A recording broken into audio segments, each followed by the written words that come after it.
Baik, bismillah. Assalamualaikum warahmatullahi wabarakatuh. Sahabat-sahabat EduKP ya, dimanapun kalian berada. Ya, hari ini saya akan coba membedah sebuah buku ya, sebuah buku kimia ya, yang dikarang oleh Raymond Chang. Ini salah satu buku referensi bagi teman-teman yang berkuliah dan mendapatkan mata kuliah kimia dasar. Ini bisa dijadikan sebagai referensi atau pegangan ya. Mudah-mudahan saya akan sedikit membantu ya untuk memahami isi dari buku kimia dasar ini ya. Kita mulai dari bab 2 gitu ya, mengenai atom, ion, dan molekul. Baik. Nah, ini daftar isi yang akan dibahas ya di bab 2 ini. Yang pertama mengenai teori atom, yang kedua mengenai struktur atom, yang ketiga mengenai nomor atom dan nomor massa, selagi ada isotop ya. Nomor atom, nomor massa, dan isotop. Terus ada mengenai tabel periodik, lalu ada mengenai molekul dan ion, terus ada rumus kimia, dan terakhir mengenai penamaan senyawa. Nah, kita akan fokus dulu ke di video ini ya, fokus dulu ke teori atom. Baik, kita mulai. Bab 2.1 teori atom ya. Nah, atom ini sebenarnya pertama dicetuskan oleh seorang filsuf Yunani ya, namanya Demokritus. Ini Demokritus, seorang filsuf yang mencetuskan pada abad ke-5 sebelum Masehi ya. Nah, ini dia berkeyakinan bahwa semua materi terdiri atas partikel yang sangat kecil dan tidak dapat dibagi lagi, yang dia namakan atomos. Jadi atomos itu tidak, atomos itu terbagi. Jadi atomos artinya tidak dapat terbagi ya, atau tidak dapat dibelah, atau tidak dapat dibagi. Nah, hanya saja teori ini memang tidak berkembang ya. Jadi banyak para ilmuwan itu pada saat itu ya tidak terlalu tertarik dengan apa yang dimukakan oleh Demokritus ya. Karena ini sekedar keyakinan, jadi ada yang percaya, ada yang tidak. Nah, sampai akhirnya ya sekitar 26 abad kemudian ya, ini ada ilmuwan lain ya yang mencetuskan atau melanjutkan kembali teori atom ya. Nah, perbedaannya dengan Demokritus, dia ini tidak sekedar hanya berkeyakinan saja, tapi juga dia berteori ya, atau berasumsi. Yang asumsinya itu lebih detail ya. Jadi definisi atom itu dia didefinisikan secara presisi atau secara detail ya, secara detail tentang blok penyusun materi yang tidak dapat dibagi tersebut, yang kita sebut dengan atom. Makanya dikenal dengan teori atom Dalton. Jadi kalau Demokritus hanya terpaku pada semua partikel tidak dapat dibagi lagi, kalau ini lebih detail lagi. Nah, apa yang dia kemukakan, kita akan lihat ya, sampai semua ilmuwan itu tertarik ya untuk mempelajari lebih lanjut tentang atom. Ya, makanya dengan teori atom John Dalton ini, ilmu kimia itu semakin berkembang ya sampai saat ini. Makanya disebut John Dalton ini sebagai bapak kimia modern ya.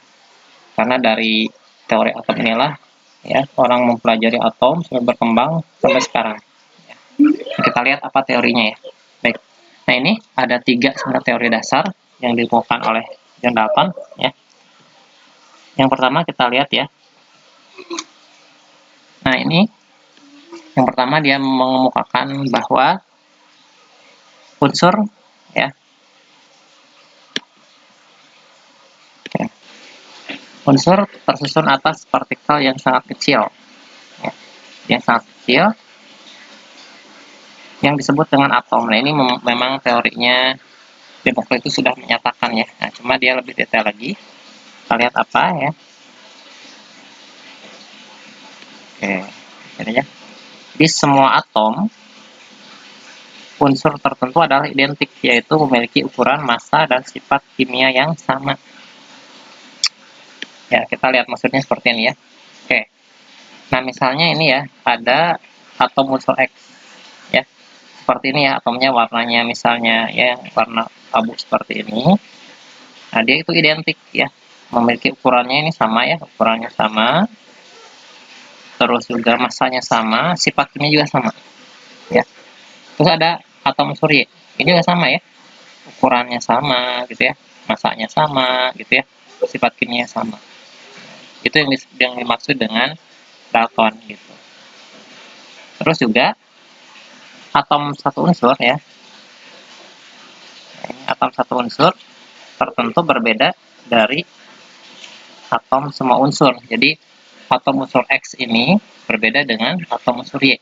Nah, gitu maksudnya. Jadi, kalau lebih jelasnya mungkin ya teman-teman pernah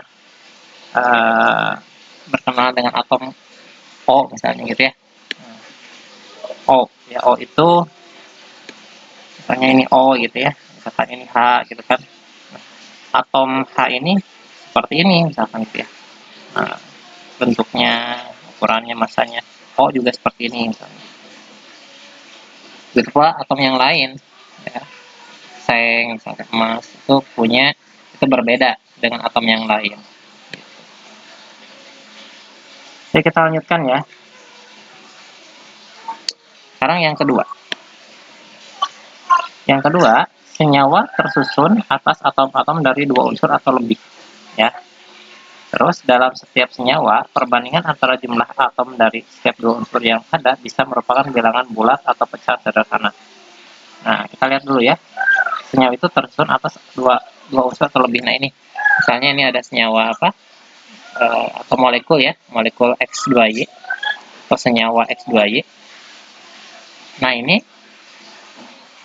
tersusun atas atom-atom dari dua unsur terlebih. Berarti ini dari dua unsur ya, dari unsur X dan Y ya, ada dua. Nah, dalam setiap senyawa, perbandingan antara jumlah atom dari setiap dua unsur yang ada bisa merupakan bilangan yang bulat atau pecahan sederhana. Nah, jadi maksudnya perbandingannya ya, misalnya ini ya, kita lihat nih. Coba. Hapus dulu ya. Oke, misalnya ini ya. Ini yang merah ini Y ya, sedangkan yang putih ini X. Nah, perbandingan antara X ya dibanding Y, ini perbandingannya berapa? X-nya 2, Y-nya 1. Nah, jadi perbandingannya 2:1. Gitu maksudnya. Jadi ini pecahannya bilangan bulat. Atau bisa jadi pecahannya itu adalah bilangan bulat ya nih, atau pecahan. Pecahan itu kalau saya bandingkan Y banding X, ini kan sama dengan 1:2 gitu kan. Ini 1/2 kan. Nah, ini pecahan. Nah, ini yang dimaksud dengan teori yang kedua. Kalau lebih jelasnya misalkan saya menggunakan ini saya hapus dulu ya. Menggunakan ini ya. Misalnya ada ini karbon monoksida dengan karbon dioksida ya. Nah, yang karbon monoksida ini ya, itu CO ya. Perbandingan O banding C-nya itu 1:1. Oksigen yang merah, C yang hitam. Sedangkan karbon dioksida gitu ya, oksigennya di sini 2 kan, sedangkan hitamnya 1. Berarti ini 2:1. Nah, ini disebut dengan perbandingannya itu bisa bilangan bulat, 1:1 atau 2:1. Ya. Atau bisa dibalik ya, perbandingan C dengan O jadi 1:2. Nah, ini juga dari hipotesis kedua Dalton ini juga dia sebenarnya memperkuat teori yang telah dikemukakan oleh ilmuwan lain ya, yaitu mengenai hubungan perbandingan tetap ya, atau Proust. Nah, masih ingat ya hukum perbandingan tetap. Jadi CO ya, CO perbandingan O dan C dalam CO itu selalu 1:1 ya, selalu 1:1. Atau perbandingan O dengan C dalam karbon dioksida itu selalu 2:1, selalu seperti itu. Jadi kalau ingin membentuk suatu senyawa CO2, maka dia membutuhkan dua oksigen dan 1 karbon gitu.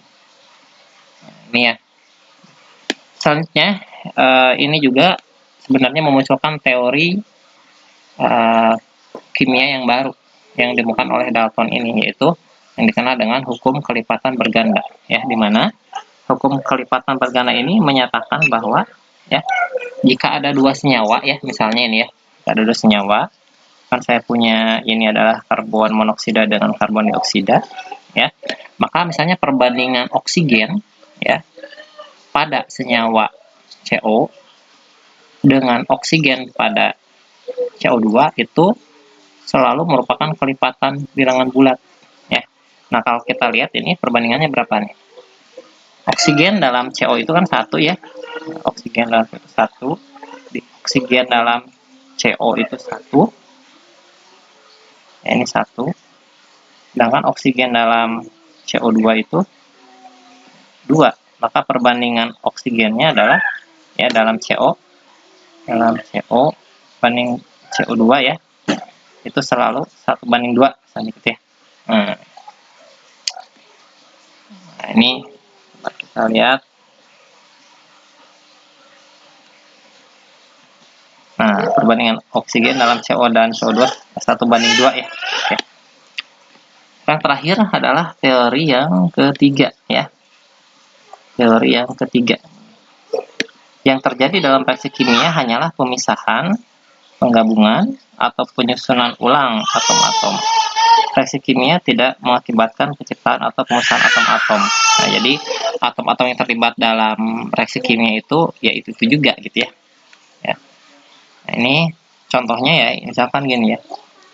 Taruhlah ini saya misalkan ini H, ya. Ini H, ini O. Nah, ini membentuk H2O gitu, ya. Nah, ini H2O. Yang H-nya yang ini, ya. Yang warna putih, yang warna merahnya O. Ini bentuk H2O.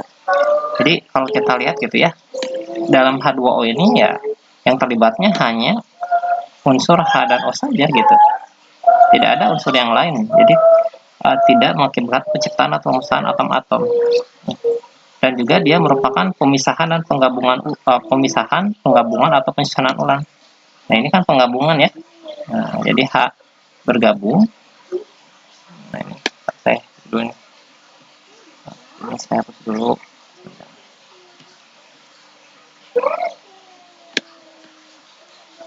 Oke, ini. Oke, misalnya ini, ya. Ini H, ini O.